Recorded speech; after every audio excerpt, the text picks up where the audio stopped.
श्रीमात्रे नमः। उमासहस्रम् एकविंशस्तबकः।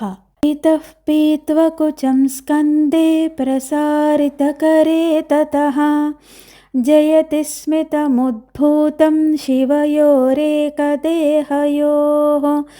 एकतो मणिमञ्जीरक्वाणाहूतस्ति तच्छदम् अन्यतोऽनुपुराहीन्द्रभूत्कारकृततद्भयम् गीर्वाणपृतनापालं बालं लालयदेकतः उत्सङ्गे गणसाम्राज्यमर्भकं बिभ्रदन्यतः विडम्बितब्रह्मचारिकोकैकस्तनमेकतः कवाटार्धनिभं बिभ्रद्वक्षः केवलमन्यतः सेनान्यास्वादितस्तन्यमनुपूत्कुर्वतैकतः पूत्कारमुखरं नागमुग्रं जाग्रतमन्यतः एकतो दोर्लतां बिभ्रन् मृणालः श्रीविडम्बिनीं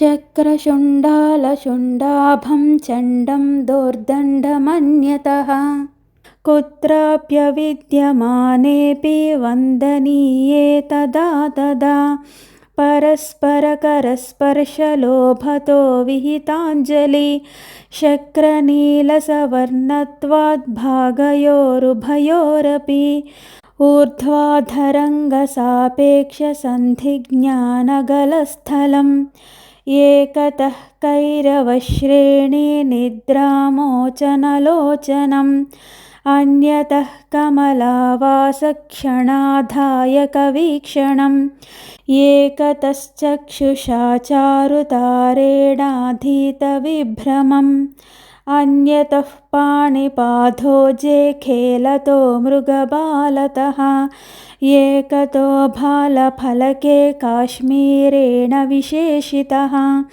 अन्यतोऽर्धेक्षणेनैव रतिभ्रुविभ्रमद्रुहः एकतः शीतलालोकं साधुलोकशिवङ्करम् अन्यतः प्रज्वलत्प्रेक्ष्यं दुष्टघोष्टिभयङ्करम् एकतो मणिताटङ्कप्रभाधौतकपोलकम् अन्यतः कुण्डलीभूतकुण्डलीभूतकुण्डली एकतः कुन्तलान् बिभ्रद् इन्द्रनीलोपमद्युतीन् अन्यतः पावकज्वालपाटलां शुच्छटा जटाः एकतः केशपाशेन कीर्णेनोरसिभासुरम् अन्यतो लम्बमानस्य भोगिनो हारताश्रियम् अवतंसितमम्लानपारिजातस्रजैकतः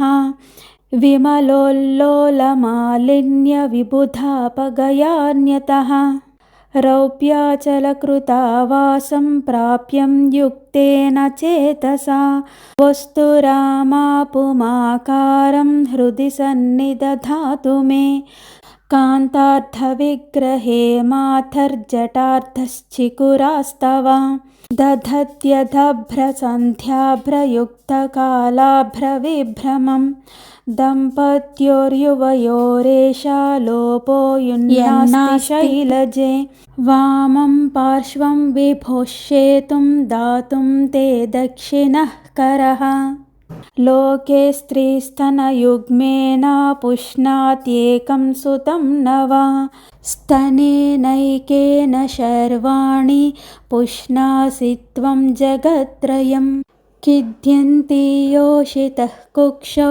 वहन्त्योर्भकमेककम् अर्धकुक्षौ दधासि त्वं त्रिलोकीमम्बलीलया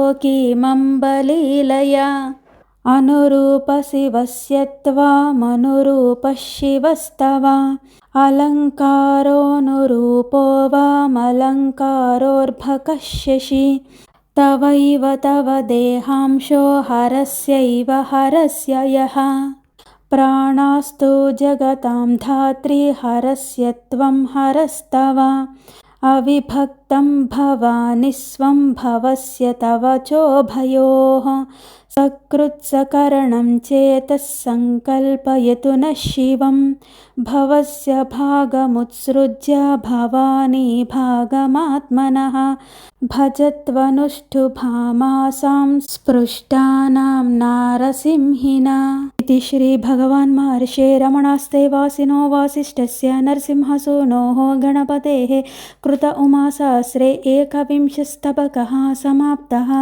ॐ उमायै नमः। ॐ उमायै नमः। ॐ उमायै नमः। ॐ श्रीमात्रे नमः। जय कामाक्षी।